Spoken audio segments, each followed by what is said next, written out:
a primeira grande divisão: direito público e direito privado. E depois, subdivisões, dentro de uma lógica de compreensão, de produção de saber, de especialização, que a gente vai reproduzindo.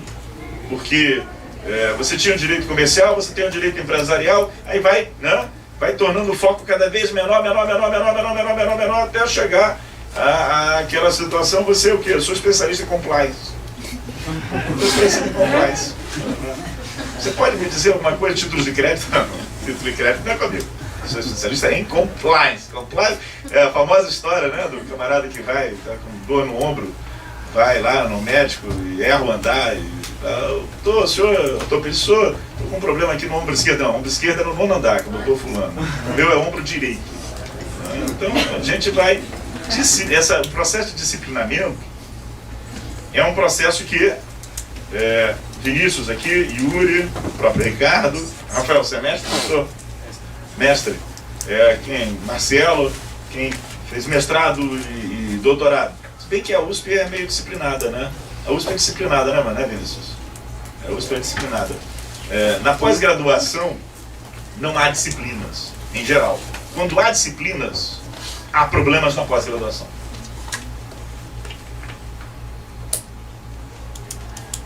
Quando há disciplinas na pós-graduação, há problemas na pós-graduação. Porque exatamente, não sendo fenômeno jurídico natural,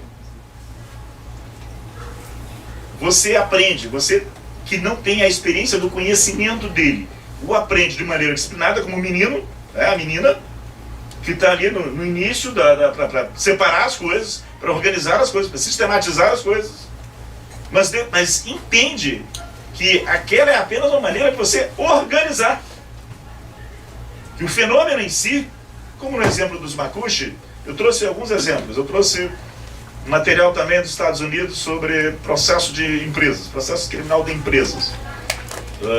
Eu trouxe também uma outra referência sobre restauratividade penal.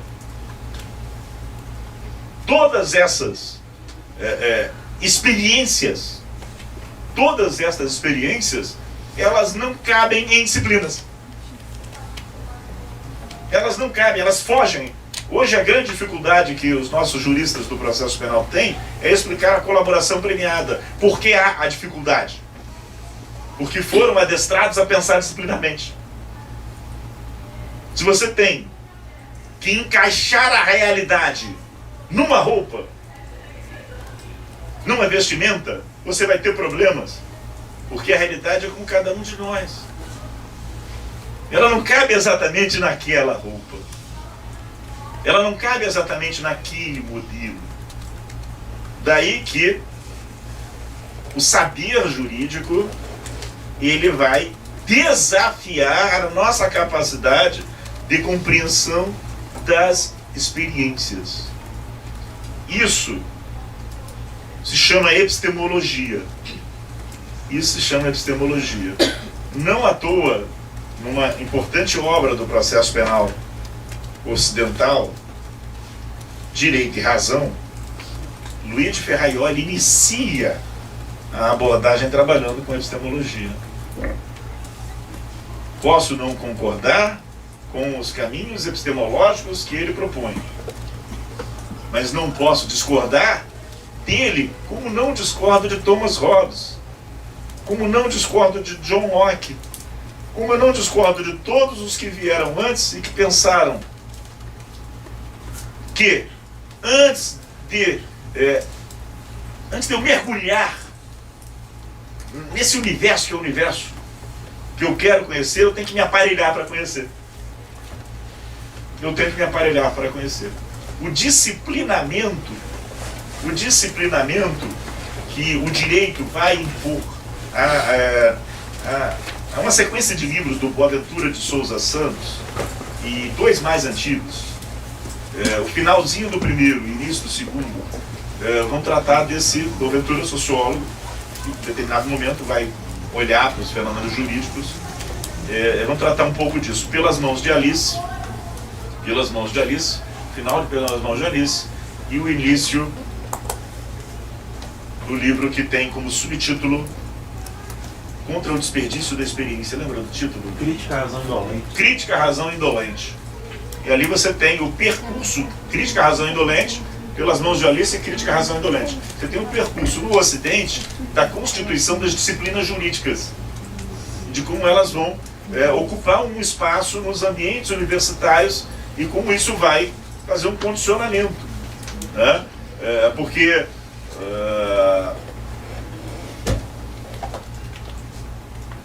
produção de saber é isso.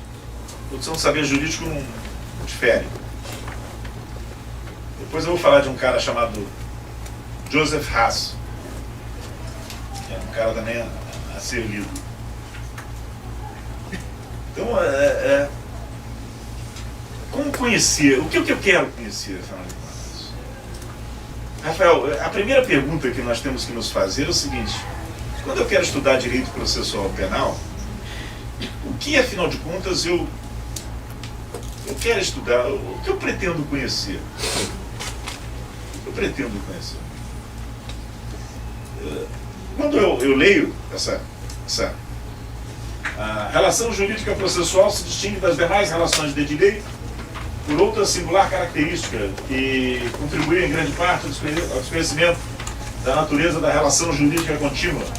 O processo é uma relação jurídica que gradualmente se desenvolve, ali tem um texto errado, depois tem que corrigir, passo a passo. Enquanto que as relações jurídicas privadas, que constituem a matéria do debate judicial, se apresentam como totalmente concluídas, a relação jurídica processual se encontra em embrião. Este é um trecho inicial da teoria das exceções processuais, dos pressupostos processuais, 1868, Oscar von Bülow, talvez a obra fundante do pensamento do processo dessa matriz continental europeia. Se eu ler só isso, como foi lido durante muito tempo pelos processualistas de muitos lugares do mundo, também do Brasil, eu vou... o que eu vou disputar ali, lendo só esse texto? Eu vou disputar um conceito de processo. Então eu quero conhecer o processo. Para conhecer o processo, eu tenho que me aparelhar conceitualmente. Eu tenho que ter um conjunto de conceitos que não podem ser meus. Qual o sentido de ter um conceito meu? Esse conceito tem que ser partilhado. Então, no saber, os conceitos são conceitos partilhados. Tem que partilhar um conceito, o que é uma segurança. O que é uma segurança, porque, digamos, do ponto de vista epistemológico, me protege contra a ilusão e o erro. São categorias da epistemologia. E protege contra a ilusão e o erro. Então, o compartilhamento dos conceitos ele é fundamental. Mas eu vou olhar para aquele objeto. Então, ele quis... Eu posso pensar isso 100 anos depois, entre os professores da UERJ. Havia também José Carlos Barbosa Moreira, que eu já mencionei aqui, e que sustentava o processo com relação jurídica. Mas quando eu volto no tempo, lá em 1868, e tento entender o que se passava com Oscar von Bülow, e por que ele vai escrever isso, quando eu historicizo a produção do conceito, eu vejo que ele está menos preocupado com a relação jurídica, o processo como relação jurídica, e muito mais em instituir o processo em substituição a outras práticas. A argumentação jurídica ali, ela vai ter uma função. Ela está disputando. As argumentações jurídicas disputam definições. Elas disputam definições. E ao disputarem definições, elas disciplinam. De que maneira elas disciplinam? Demarcando o objeto. Eu demarco o objeto. Vamos ficar com o Brasil. Vamos ficar com o Brasil. Quais são os nossos limites? Quando eu aprendi era assim, né? Do Oiapoque ao Chuí. Correto? Você que é lá do Rio Grande do Sul, por favor, Ricardo, me ajude. Como é que é aquela história lá dos gaúchos com os uruguaios? O que era Brasil, o que não era Brasil? Lembra? Você aprendeu isso no colégio, não aprendeu? Explica isso pra gente um pouquinho. Eu não posso Pode afirmar. Justo porque... Calma, não tô do movimento emancipatório. O fato, assim, eu ia falar um pouquinho disso na fala de amanhã, mas toda a construção da cultura cisplatina, ela vem do Martim Fierro. Exato. Vem pelo Gauche, né, pelo Martinal. E de fato o Brasil era muito mais próximo pela colonização, o Rio Grande do Sul, pela colonização espanhola, do que efetivamente de Portugal. Então, inclusive hoje, se vocês forem... Gaúcho. O Gaúcho. O Gaúcho. Se vocês forem num jogo, seja do Inter ou do Grêmio, vocês vão escutar o hino do Rio Grande do Sul, que é o único cantado. Isso dá margem um pouco para esse sentimento de despertencimento ao Brasil. E mais de pertencimento à cultura gaúcha, né? Exato. Mas eu ia falar um pouco disso, mas agora eu já falei, então já tá falado. Mas tem razão. Exato. Não, e que limite é... Para, Marcelo. A nossa Catalunha. Com a exceção que a votação não foi suspensa, foi impedida, né? A votação, teve uma votação, tem um 20 mil, movimento 20 mil, bora lá, chamado Sul é Meu País. É melhor ter que ter a prisão preventiva dele. Não, ele era... Não, eu tenho assim. Ele é, Pior que é diferente. verdade. Mas eu tenho um amigo, mas é verdade. Esse é um amigo mesmo. Que faz parte do movimento. E vocês estão imbecil. Ricardo está sendo gravado no YouTube. Então você vai ter um conhecido, que ele imagina que é outra pessoa. Eu vou mandar pra ele, porque daí talvez ele não vai mudar de ideia, não adianta nada mesmo. Certo. Mas ele é mais adiante. E essa, aí voltando um pouquinho, e isso é importante, porque eu estou trabalhando, eu acabo trabalhando em vários níveis. Para poder trabalhar com processo penal, você tem que trabalhar em vários níveis. Você trabalha com um nível mais sofisticado epistemológico, a gente vai falar um pouquinho disso. As próximas aulas, prometo a vocês, segundo tempo de hoje e amanhã, a gente vai falar de prova penal, mas eu não posso deixar de falar do que eu vim falar, porque é a primeira vez que eu estou tornando públicas essas ideias. Então, vocês são um auditório que está ouvindo pela primeira vez essas reflexões em qualquer auditório. Tá? Então tem um sentido. Então você tem uma sofisticação ali da questão, digamos, conceitual das regras, das normas, mas existem outros elementos, são elementos históricos. Quando eu estou trabalhando com a Sabinada, a revolta dos malês e a balaiada, e como isso foi, como essas revoltas, no período de disputa pela integridade ou desintegração do Estado brasileiro entre impérios, na regência, foi definidor de vários institutos jurídicos com a feição que eles têm hoje, incluindo aí o Tribunal do Júri. Então, isso eu não vou avançar, isso eu também não vou explicar, mas o que eu quero é que vocês entendam que estas pesquisas são fundamentais, que uma categoria, que um importante instituto jurídico como o Tribunal do Júri, ele não se explica sem elementos históricos de uma disputa entre o poder central e as forças liberais do norte e do sul do país e a revolta dos malês na Bahia e a Sabinada e esses enfrentamentos. Então as categorias jurídicas, elas não se constituem, elas não são, não há esse saber na área das ciências sociais, o saber matemático, uma abstração, e eu da abstração eu extraio um princípio do contraditório. Elas se constituem num conjunto de forças e elementos, e a abstração é um processo que vem depois. Porque como eu não vou trabalhar com o contraditório do João, do Ministério Público contra o João, eu necessito da abstração. Ela só é conceito pelo seu caráter universal. Mas antes de ser universal, ela foi particular. E para ser particular, eu tenho que historicizar. E eu não tenho como historicizar sem conhecer a história. Então, voltando rapidinho, dois pontos históricos naquela trajetória que eu falei da Itália, por que há a virada? Eu não conto por que há a virada conservadora do judiciário do primeiro grau italiano. Há a virada que eles controlam as brigadas vermelhas, eles conseguem controlar as brigadas vermelhas, mas há a expansão do fenômeno mafioso. E a expansão do fenômeno mafioso gera uma reação moralizante daquela justiça de primeiro grau. Por isso há essa virada. E essa questão que eu coloquei do Rio Grande do Sul. Eu tenho que entender o fenômeno das missões. Eu tenho que entender aquele período da ocupação jesuítica. Mas para o meu exemplo aqui, o que eu quero dizer é que nós poderíamos hoje ter o final do Brasil em Montevidéu, ou o final do Brasil em a última cidade lá de Santa Catarina. Isso é arbitrário. Limites eles não são totalmente arbitrários. Eu falava isso para um grupo de graduação ontem, lá na UFRJ. Tem que ter muito cuidado com as palavras que nós empregamos, porque eu falo pensando uma coisa, vocês escutam, porém, não é que seja arbitrário, é artificial. É artificial.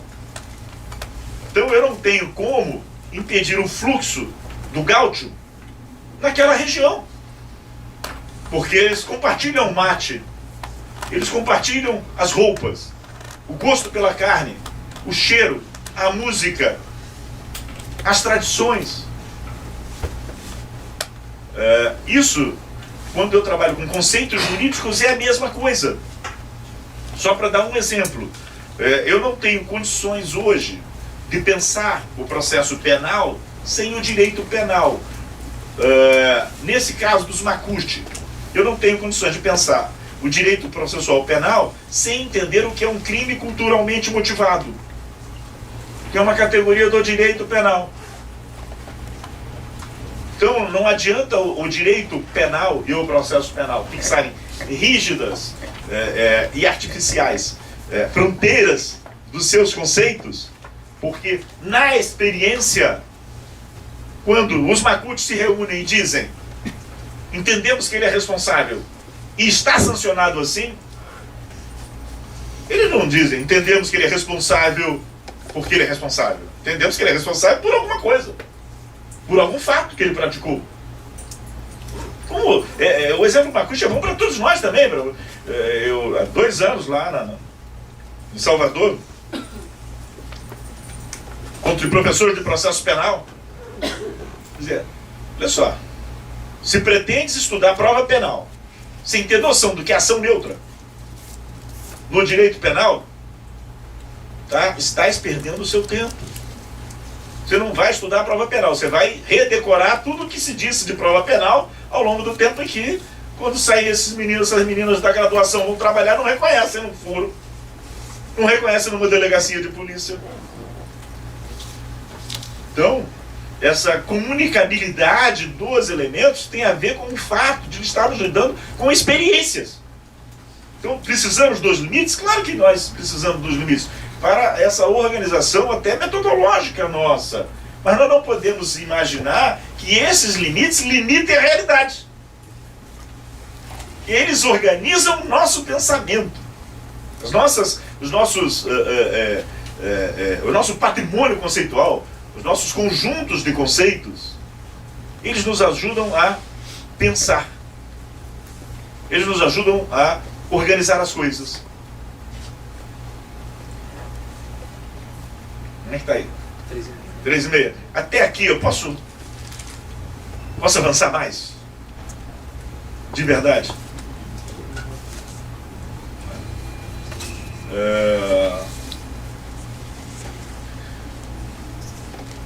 Há uma característica comum entre os humanos. Os humanos contam histórias. Isso é fundamental para o estudo do direito, isso é fundamental para a epistemologia. E lá, no final, já falávamos, o Yuri fez um curso comigo de prova penal no Rio de Janeiro, sabe que isso é fundamental também, né? Como é que é no ombro direito, né? Esquerdo. Isso é fundamental para o estudo da prova. Os humanos contam histórias. Temos um sítio arqueológico lá no Piauí. Conhecem? Aí tem lá, né, as pinturas. Qual é a função daquelas pinturas? Elas estão contando histórias. Por que nós humanos contamos histórias? 1. 2. Como nós contamos histórias? Gabriel Garcia Marques, ele é reconhecido internacionalmente com a merecidíssima premiação de 100 anos de solidão. Genial. Um livro genial. Kafka já havia feito, outros tantos, mas acho que na dimensão, com as dificuldades que o Gabriel faz em 100 anos de solidão, ele faz. E 100 anos de solidão é um livro estranho, porque ele está no presente, vai para o passado, vai para o futuro. É uma confusão danada, não sei se vocês lembram. Eu me lembro quando eu li 100 anos de solidão, tá no YouTube, Posso dar uma puxada de salva, vou passar 3 dias longe da minha mulher. Tenho o direito de puxar o saco dela, Vocês me autorizam? Posso? Como é que eu li 100 anos de solidão? Eu lembro que eu era dogmático, Aprendi, olha, a ação penal é isso, o processo é aquilo, eu era todo dogmático. Então lá atrás, quando eu conheci a Gisele, vai mandar para ela, Marcelo, por favor, mande para ela e para a Juarez Tavares. Juarez Tavares implica com o fato de eu ser feliz com a Gisele. É um caso sério, Juarez Tavares é um caso sério que tem que ser investigado. Mas, voltando aos pontos, aí eu tô todo organizado na vida, pego lá 100 anos de solidão aqui. 100 anos de solidão, 100 anos de solidão. Fui lá, leu a primeira página, a segunda, na 10ª larguei. Aí todo mundo, Gabriel Garcia Marques é o máximo, por lá eu pegar 100 anos de solidão novamente, 15 páginas, larguei. Aí comecei a namorar, me apaixonei por ela, vamos para Porto Seguro, vamos para Trancoso. E ela leva lá o raio do livro que ela carrega para tudo quanto é lugar do mundo, 100 anos de solidão. Começamos a namorar, Você tem que fazer bem, Aí ela, você gosta de 100 anos de solidão? Prudente, porque eu já não era muito menino. E você? Olha só, eu adoro e não há a menor possibilidade de eu namorar alguém que não gosta de 100 anos de solidão. Imagina o sofrimento do Vinícius. Eu olhando aquele catatal, eu não tinha conseguido passar da página 15. Eu falei, mas eu tenho dificuldade. Vamos ler juntos. Começamos a namorar lendo juntos na praia de Trancoso, 100 anos de solidão.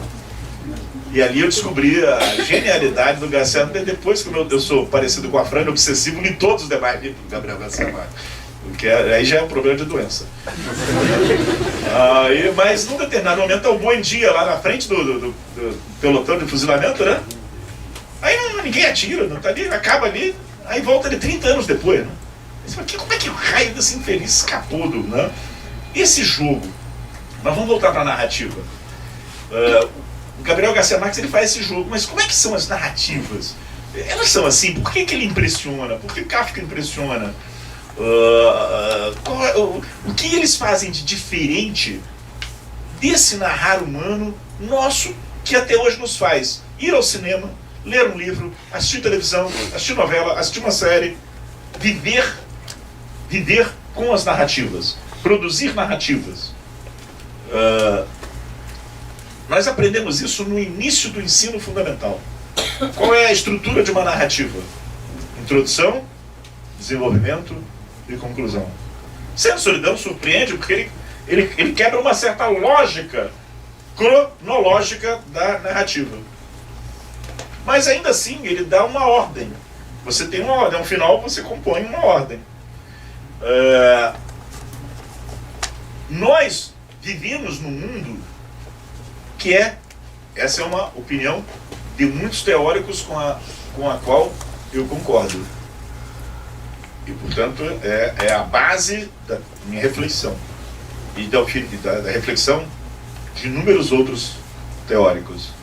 Nós vivemos num mundo que não tem ordem. Nós conferimos ordem ao mundo. Nós organizamos as coisas para que tenhamos condições de entendê-lo. Então nós organizamos a nossa experiência,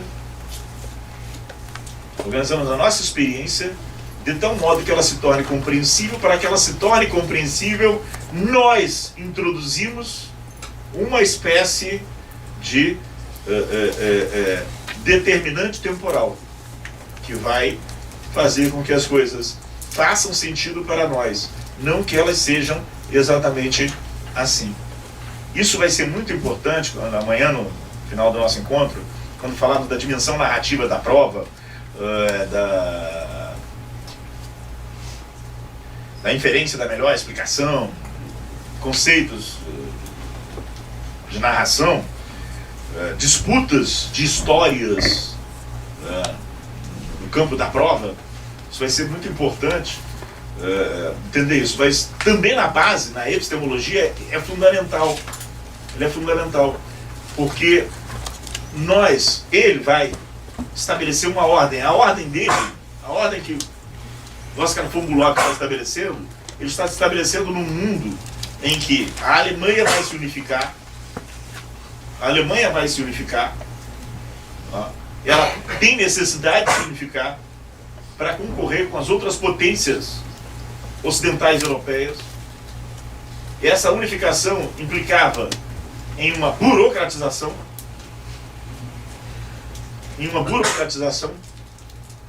que era incompatível com a coexistência de formas diferenciadas de arbitramento de responsabilidade. O que ele faz ali é tornar invisíveis as demais formas de arbitramento de responsabilidade. Quando nós denominamos processo, falamos direito processual penal, e é um grande desafio, Ricardo, na construção dos currículos das faculdades, porque depois você não sabe onde enfia juizados especiais criminais, né? Aí vai e apela para o professor de prática forense, ele é que vai, no final das contas, tentar ali fazer uma compatibilização das coisas, que se torna mais difícil agora com a mediação e a restauratividade, e vai se tornar mais difícil quando eu colocar aqui as questões tanto relacionadas ao direito penal econômico como aos crimes culturalmente motivados, porque lá na disputa de lá, quando ele invisibiliza outras formas e diz processo é isso, é como se nós tivéssemos apagado da memória que processo é apenas um método entre tantos métodos de definição de responsabilidades. Nós disciplinamos alguma coisa para poder entender essa alguma coisa, mas não apenas para poder entender essa alguma coisa, para poder agir em função desse entendimento dessa alguma coisa. E ao fazer isso, deixamos de fora um universo de práticas e um correspondente universo de conceitos que efetivamente não podem ficar de fora. Como aqui.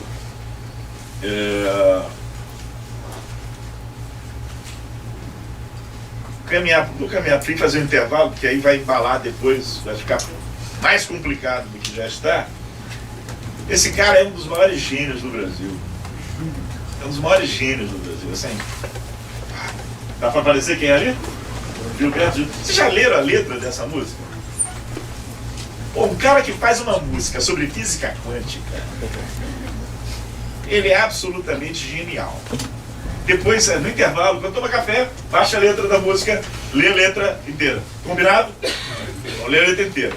Mas mais do que a genialidade, mais do que fazer letra de música sobre física quântica e torná-la uma poesia, ele vai dizer algo ali que muitos de nós desconhecemos. Pensamento em chamas, inspiração, arte de criar o saber. Essa frase, Marcelo, arte de criar o saber. Arte de criar o saber. Yuri, que frase pode definir melhor a epistemologia do que arte de criar o saber? Arte, descoberta e invenção, essa frase ela não está solta ali. A arte, descoberta e invenção tem uma relação com a frase que vem abaixo dela, com as duas que vem abaixo dela e que são inspiradas desse cara chamado Platão. esse outro cara chamado Aristóteles. Então, voltando aqui. É uma letra sobre física quântica inspirada em Platão e Aristóteles. Não é inspirada em Platão e Aristóteles. Inspirada na epistemologia clássica de Platão e Aristóteles. Arte, descoberta e invenção são hierarquizações que Aristóteles estabelecia para o conhecimento. Metafísica 1. Metafísica 1. Teoria em grego quer dizer o ser em contemplação. República. O mito da caverna. O mito da caverna. Depois segue a letra, porque uma dica. Aqui eu tenho uma. Ele vai colocar aqui uma concepção de epistemologia, mas vai dar um salto, porque ele vai para física quântica. Ele vai, Yuri, trabalhar com filosofia analítica na segunda parte da letra. Ele vai trabalhar com filosofia analítica na segunda parte da letra. Ele vai sair de uma concepção do saber para uma outra forma de concepção do saber. E todas elas são importantes. Quando a gente olha, quando a gente marca a gente define. Eu vou estudar direito processual penal. Eu vou estudar investigação criminal, ação penal, processo, medidas cautelares, validade e invalidade, teoria da decisão, meios de impugnação, ações autônomas de impugnação. Nós estamos limitando o espaço do conhecimento, do arbitramento e responsabilidades. Nós estamos na condição da contemplação. Eu vou depois voltar com o mito do Platão, tá? A passagem da República, do mito da caverna, para depois a gente passar para a física quântica. E aí, o Makushi aqui, o rapaz que está envolvido na história do Basílio, o Joesley Batista,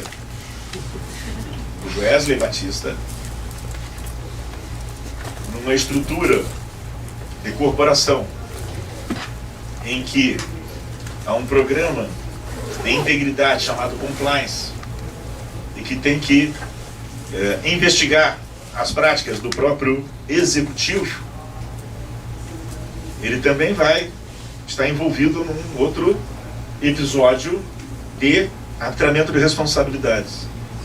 São dois extremos.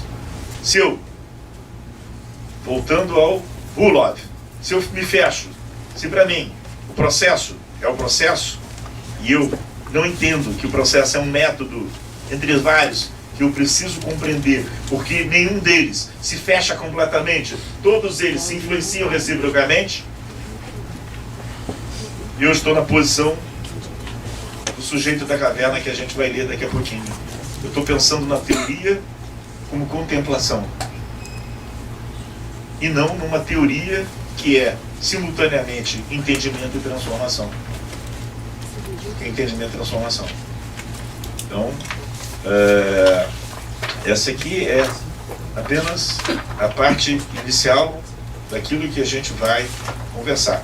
Eu peço a vocês, de verdade, um crédito e paciência. Vamos falar daquelas coisas do processo penal, algumas coisas, eu não vou mentir para vocês, não falei muitas coisas, não, porque, vocês têm livro, abrem o livro, vão ler e vão aprender lá, não tem problema. Mas eu vou falar de algumas coisas mais próximas do processo penal na segunda, depois de 18h30. Na volta a gente vai continuar aqui tentando marcar um novo espaço da disciplina e produzindo alguma coisa que lá fora eles não têm nem ideia de que existe. Tá? Isso nos ajuda muito a combater. Como é que é lá o negócio lá do cachorro? Como é que é de vira-lata? A síndrome de vira-lata. Vamos ao intervalo.